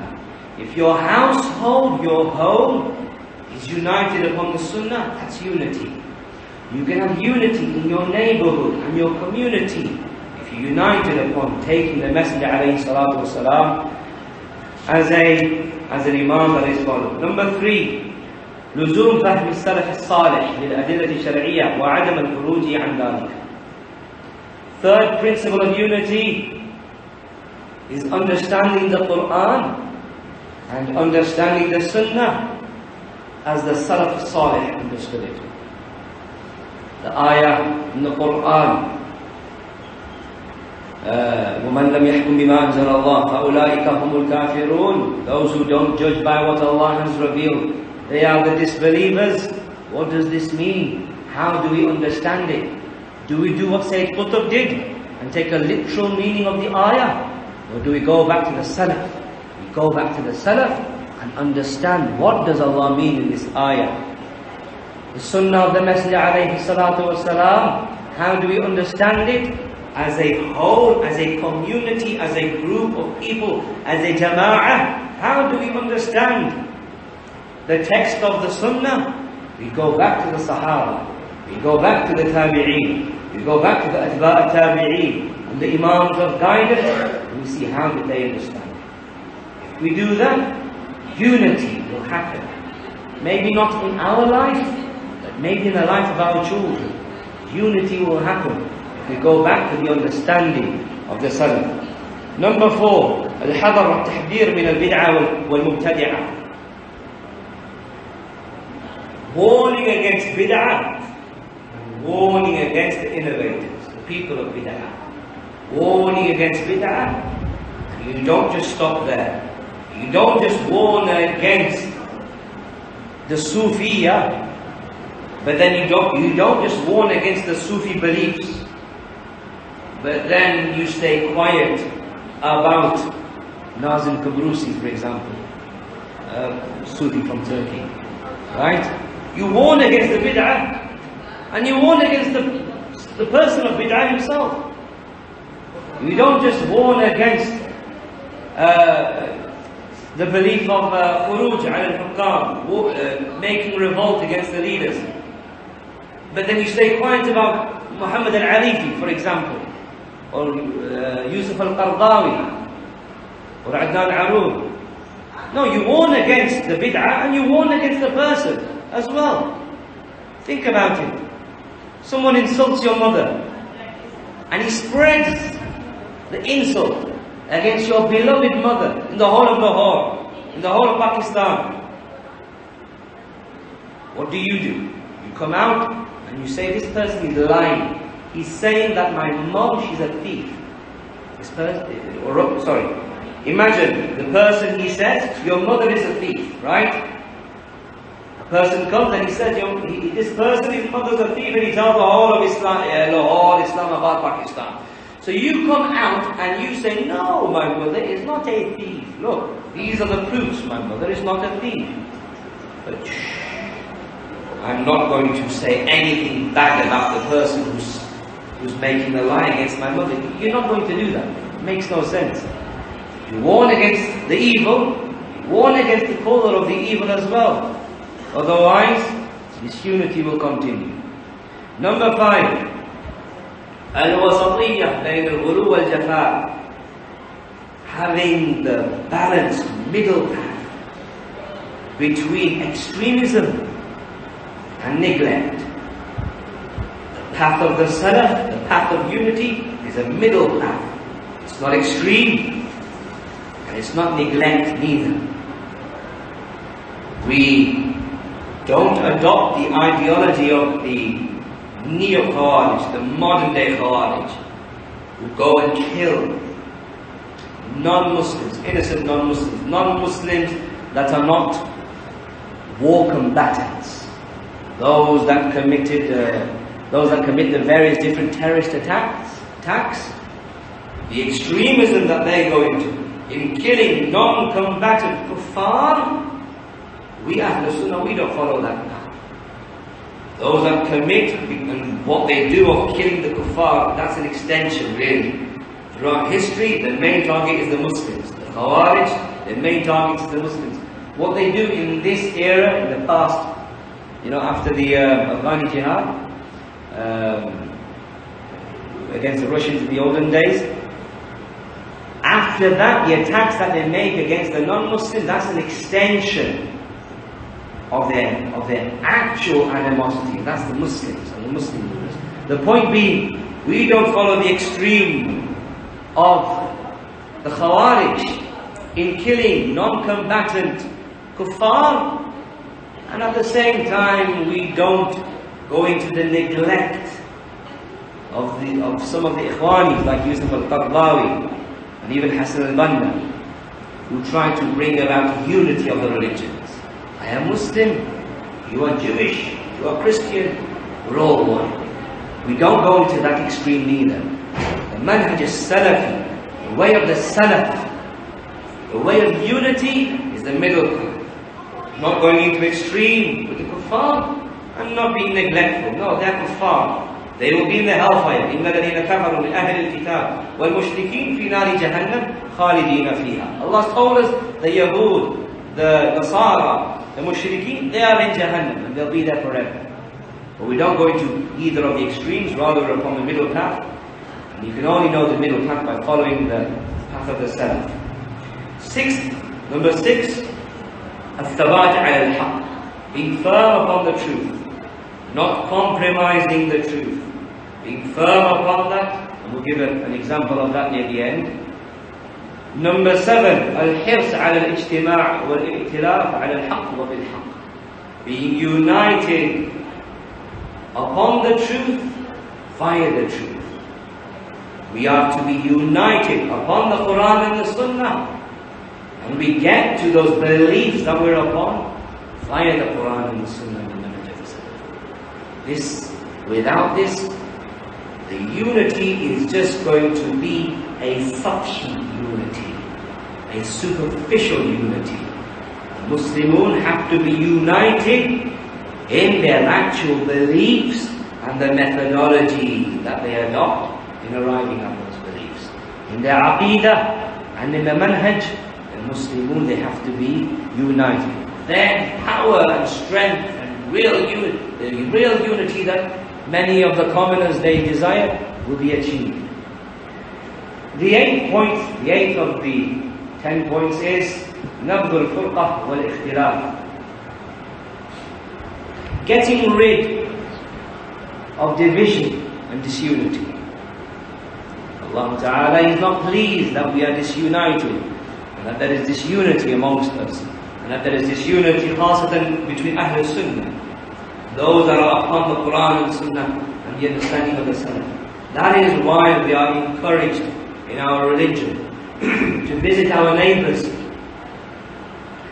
to be good to our relatives, to be good to our parents, to be good to our children, and to be good to our brothers and sisters. Why? Because without this, the unity won't be achieved, and difference and discord is bound to happen. And therefore, it's an asal from the usul of our deen that we work towards unity. People that are on the same page, Quran, Sunnah, Manhaj as-Salaf, ilman wa amalan, upon them is to be united and have love for each other. And there have been people throughout history that have come in the ranks of Ahl Sunnah, and they've tried to sow the seeds of discord and disunity, and they've wreaked havoc upon the people of Sunnah. And therefore, this is very, very important that the people are united and they work together harmoniously. Ninth point, the ninth principle of unity is الحرص على تحصيل العلم النافع ونشره بين الناس ودعوتهم إليه مع الصبر على الأذى فيه. Point number 9 towards unity is being very eager in gaining correct, beneficial knowledge and spreading it between people, spreading it to the people, and inviting people to it. This is why when you go to the Masajid of Ahl Sunnah and the Marakis of Ahl Sunnah, Salafiyin, when you go to their Marakis and their Masajid, and the Masajid are focused upon what? Beneficial knowledge, teaching that knowledge, spreading that knowledge. If you're not going to go to a Masjid of Ahl Sunnah, and when you go there, it's just 2-3 hours of poetry and nasheeds and nate and then you look at how the Sufiya are dancing up and down. This is not what you will ever see in the Masjid of Ahl Sunnah. That you go there and the microphone and just nate. No. You go to the Masjid of Ahl Sunnah, this is what you see. Beneficial knowledge being given. Focus and attention and concentration upon knowledge. If you don't see that in a masjid, then there's a question mark there, at the very least. And number 10, al-amal bil-ilm. Number 10, al-amal bil-ilm, acting upon the knowledge. Upon us is not to be like the Yahud, who had knowledge, but they didn't act upon it. Rather, they hid the knowledge. They hid the knowledge from the people. We are not to be like them. Rather, whatever you learn of your deen, act upon it. You've learned these principles, that the Ummah will not be rectified except with Tawheed. Start implementing it, and calling to it. Rectifying your family members, your relatives, your neighborhood. The Sunnah of the Messenger of Allah, following that. Being upon the understanding of the Salaf, following that. Don't make Islamic knowledge just something that is an academic thing. Well, mashallah, I've memorized Sahih Bukhari now, I've memorized the books of Aqidah. Khalas, that's it. It's just knowledge. It's just ma'lumat. It's just data that's in your heart. Without action, this is not going to be of any use to you. Rather, from the principles that will bring about unity, is acting upon the knowledge that we acquire. And as Shaykh Abdullah Bukhari said in point number 6, you have to have thabat upon this. You have to be firm upon this.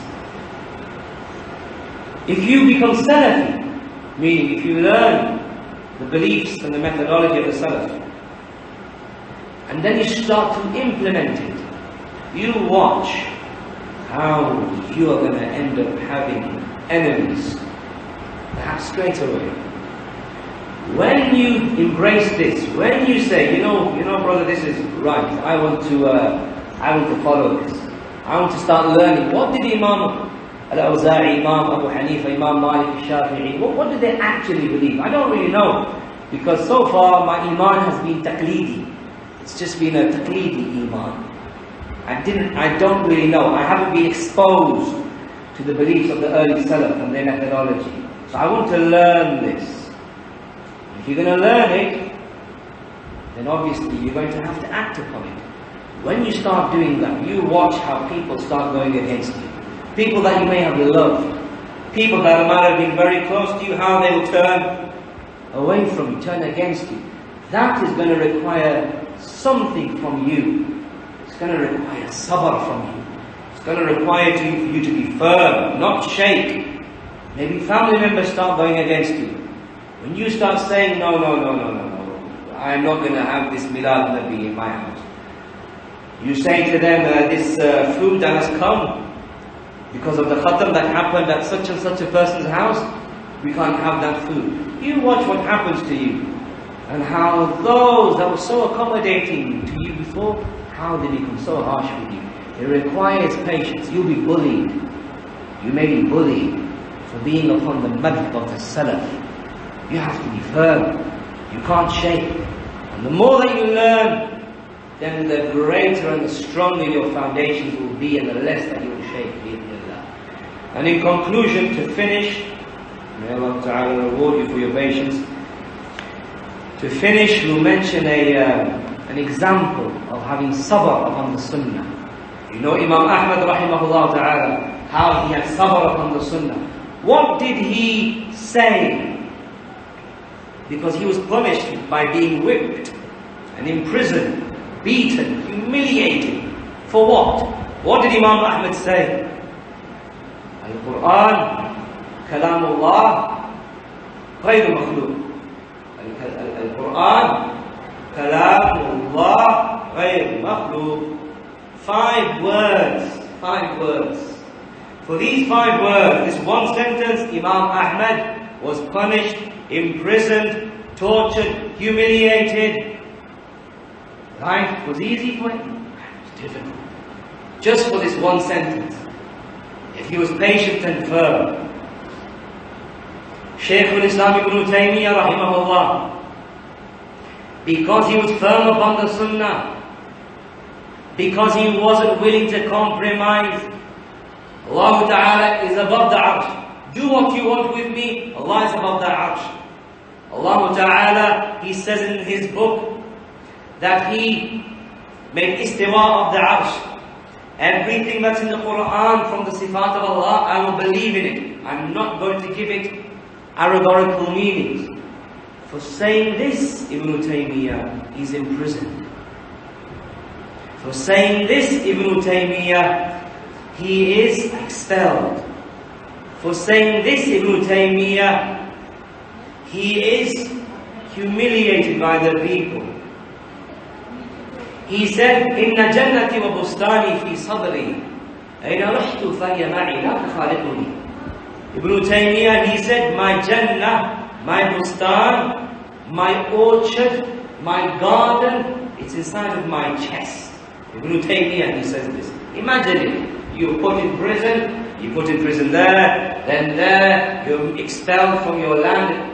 Ibn Taymiyyah, what does he say? He says, my Jannah, my garden, my orchard, it's inside of my chest.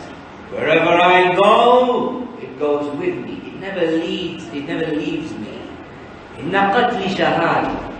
If I am killed, then I'll be shaheed, insha'Allah. This is how Ibn Taymiyyah was patient.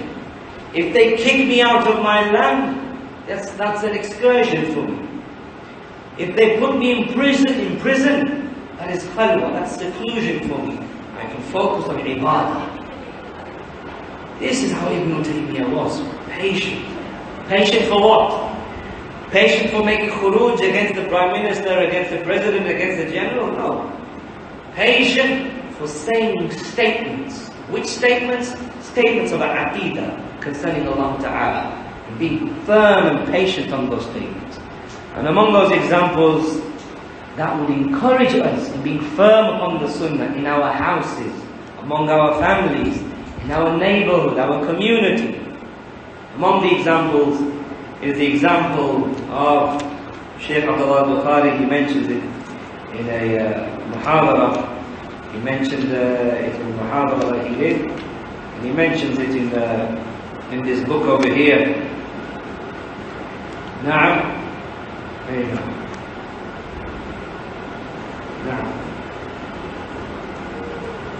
He mentioned the example of an Imam, Muhammad ibn Ahmad ibn Sahal al-Ramli an-Nabawiyyah. He lived in the era in Egypt where there was the Batiniyah. Those people who say that the Quran has hidden meanings. Right? The Batiniyah. Evil people. People who had shirk with them. People who would kill the ulama. They would kill the ulama, they would imprison the ulama, and among those that they captured was this Imam. Imam Abu Bakr an-Nabawiyyah, rahimahullah ta'ala. There was a general by the name of Jawhar, Sicilian. And Jawhar, he ended up bringing Abu Bakr an-Nabawiyyah out in public. He brought him out in public. And he said to him, it's reached us, we're hearing, that you say that if a person has 10 arrows, he should shoot 9 arrows at the Romans. And then the 10th arrow he should shoot at us. Banu Ubayd, the Fatimiyah, these Batini people, Rafidah. Did you say this? Ya Abu Bakr an-Nabawiyyah, did you say this? In front of everybody. So Abu Bakr an-Nabawiyyah, al-Imam, he said, no, I didn't say this. He said, I didn't say this. What I actually said was this, that if a person has 10 arrows, he should shoot 9 of those arrows at you, the Rafidah. And the 10th arrow, he should shoot that one at you as well. فَإِنَّكُمْ بَدَّلْتُمُ الْمِلَّةِ وَقَتَلْتُمُ الصَّالِحِينَ وَادَّعِيتُمْ نُورَ الْإِلَهِيَّةِ. Because you have killed the righteous people. And you have claimed divine right. You claim shirk. You claim that you are deities worthy of worship. You've changed the religion. So then what does Jawhar, this general of the Rafidi, Batini army, what does he do? He orders Abu Bakr to be beaten. Not just to be beaten. He orders Abu Bakr to be beaten in front of everybody. Then they call someone to do something. They invite a butcher. Invite a butcher. Jazzar, a butcher. I don't know what you call it in Urdu, but the one who cuts the meat. Cuts the meat, kasai. But they could not get a Muslim butcher, Muslim kasai, Muslim jazzar. They couldn't get a Muslim one. Because they wanted this butcher to really hurt Abu Bakr. Why did they want Abu Bakr to be hurt? Because of Abu Bakr sticking to the Sunnah, not shaking, not waving. Doesn't matter if everybody leaves me, no problem. I do this for Allah. I am upon the Sunnah for Allah Ta'ala. No Muslim butcher wanted to come and do the deed, the evil deed. So they got a Yahudi, a Jewish butcher to come. What did the Jewish butcher do? The Jewish butcher was ordered to skin Abu Bakr an-Nabawiyyah. You know, skin him from the head. Skin. You get the knife, you don't put it inside of him, you do not stab him, you don't cut him, you skin him. So he started to skin him. Abu Bakr an-Nabawiyyah, rahimahullah ta'ala, while he's being skinned, do you know what he is saying? He says, وَكَانَ ذَلِكَ فِي الْكِتَابِ مَسْطُورًا. That was something that was already inscribed in the book. This is an ayah from the Quran. Everything that happens in this universe, it is written in Allah al-Mahfuz, isn't it? It's been inscribed in Allah al-Mahfuz. كَانَ ذَلِكَ فِي الْكِتَابِ مَسْطُورًا. I'm being skinned alive right now. My skin from my head is being peeled off. And I recite the ayah. This is وَكَانَ ذَلِكَ فِي الْكِتَابِ مَسْطُورًا. This is something that has already been decreed by Allah. I'm happy with the decree of Allah. The Jewish skinner, butcher, continued to skin him. As he goes down onto his body, and Abu Bakr an-Nabawiyyah, he is reciting the Quran. Imam al-Qutni, rahimahullah ta'ala, Imam al-Qutni, he would cry when he would mention this. Imam al-Qutni, the one about whom it is said, كأن السنة جعلت بين عينيه. The one about whom it was said it was that the Sunnah was being placed between his eyes. When he would say, when he would read this story or mention this story about Abu Bakr an-Nabawiyyah, he would cry. So now Abu Bakr an-Nabawiyyah is being skinned alive by the Jewish butcher. But the Jewish butcher, he can't continue anymore. He can't do it anymore. He has pity upon Abu Bakr an-Nabawiyyah. So he takes the knife and he plunges the knife into the heart, into the chest of Abu Bakr an-Nabawiyyah. And then at that point, Abu Bakr an-Nabawiyyah was killed, rahimahullah ta'ala. Later on, as has been mentioned in Sirah Alam al-Nubula, one of the companions of Abu Bakr an-Nabawiyyah, after Abu Bakr an-Nabawiyyah was executed and killed, crucified, he saw him in a dream. Abu Bakr an-Nabawiyyah's companion saw him in a dream, and he said, ماذا فعل الله بك? What did Allah Ta'ala do with you? After you were killed, what did Allah Ta'ala do with you? And no doubt it's a dream, it's not revelation, but it's a bashara. It's a good sign, inshallah Ta'ala, for you. He saw Abu Bakr an-Nabawiyyah in the dream. Abu Bakr an-Nabawiyyah is looking really nice in the dream, looking beautiful in the dream, in the best appearance in the dream.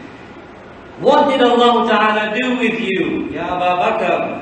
So Abu Bakr an-Nabawiyyah, he says, هباني مالكي بدوام عزي ووعدني بقرب الانتصار وقربني إليه وأدناني وقال إنعم بعيش في جواري. He said, when it was said to him, what did Allah Ta'ala do with you? He said, Habani maliki bidawami izzi. My Malik, my Malik, my Master, meaning Allah, He has given me eternal honor, yani continuous honor. وَوَعَدَنِي بِقُرْبِ الْإِنْتِصَارِ, and He's promised me with imminent victory. وَقَرَّبَنِي إِلَيْهِ وَأَدْنَانِي, and Allah, He's brought me close and near to Him. وَقَالَ إِنْعَمْ بِعَيْشٍ فِي جِوَارِي, and Allah has said, enjoy living a life with me. This, no doubt, is a bashar. It's a good, glad tidings for Abu Bakr al-Bulusi. What did he do? He was young, 40 I think, around that age. He was young when he was crucified and killed. What did he do? Istiqamah as-Sunnah, thabat as-Sunnah, firm upon the Sunnah, not budging and moving from the Sunnah. And we should do the same thing, and again that can only happen, my brothers and my sisters. May Allah bless you all and direct me and you to what is good for us in this life and the next. We can only do that, we can only get that if we learn, if we study, we learn our deen, and learn what the Salaf were upon in their aqidah, in their manhaj, and in their ibadah. We will suffice with that. I apologize again for taking so much time of yours. Wallahu ta'ala a'lam, wa sallallahu ala nabiyyina Muhammad, walhamdulillahi rabbil alameen.